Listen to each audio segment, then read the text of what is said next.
Hi, this is Heather from Strings and Threads. I'm here today to introduce two new patterns that I'm going to be putting up for sale on Etsy. And I also wanted to thank everybody who sent me encouraging words about publishing a crochet pattern book.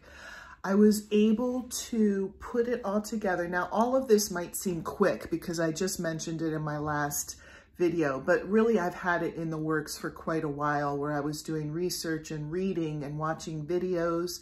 And luckily, a lot of my patterns I already have put together. I just had to put it in the correct format. So it was just a lot of copying and pasting. It wasn't a whole lot of creating. So that's why it seems quick. It really wasn't quick, but it seems quick.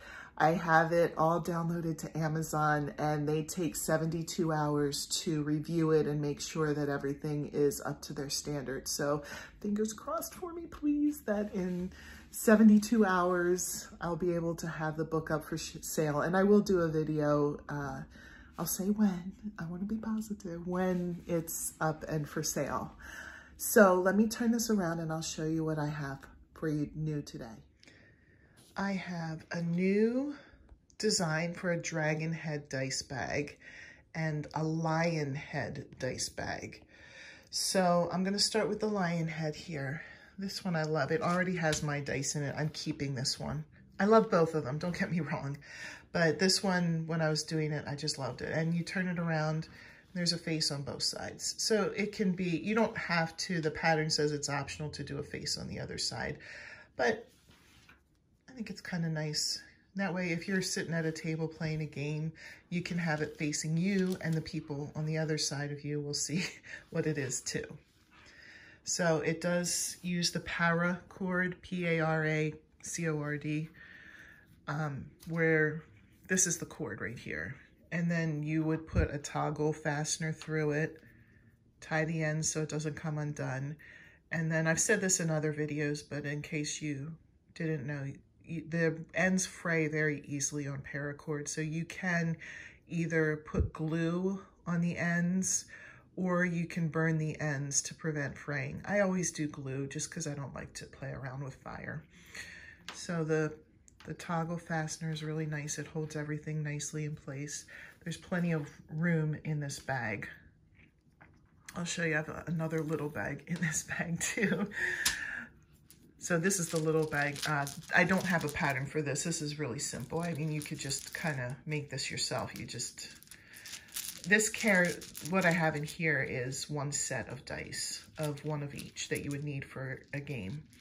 And then these are all of my other ones that I have in here. And it can carry a lot of stuff. You don't have to put dice in it. I do market it as a dice bag, but gosh, you know, if you wanted to put school supplies in there, you wanted to put anything that you could imagine would go well in there. And then here's the design. It's similar to the other dragon dice bag that I have. It just has different details. They're still the same shape, the snout, and then the forehead that comes up. This one has teeth and a mouth. This one has multiple horns. The other one I think had 2 horns here, and then eyelids, but this has the horn coming across the eyes. I've just been looking at pictures of dragons, not other people's crocheted dragons, but just dragons, drawings, those kind of things. And I saw that, you know, dragons can be made in many different ways. So I didn't copy exactly what I saw, but I saw dragons with multiple horns. I saw dragons that had ridged foreheads, those kind of things. And I just came up with a different design. This one's made with the paracord as well, and the toggle fastener. I have it open so that we can see. There's a lot of room on the inside. I know you can see all the things I sewed on in there, but people on the outside won't see that. There's still plenty of room in there. I like him too. It was kind of a tough choice, but I decided to go with this one for my dice. I'm guessing one of my boys will grab this because they'll want this. So I hope you like these. If you're interested in making them, I have the patterns up for sale on Etsy.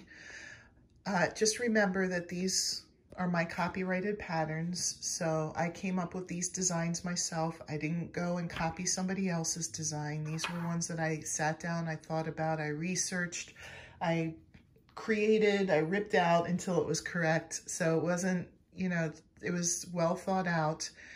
And I have made my patterns a little bit easier to read too.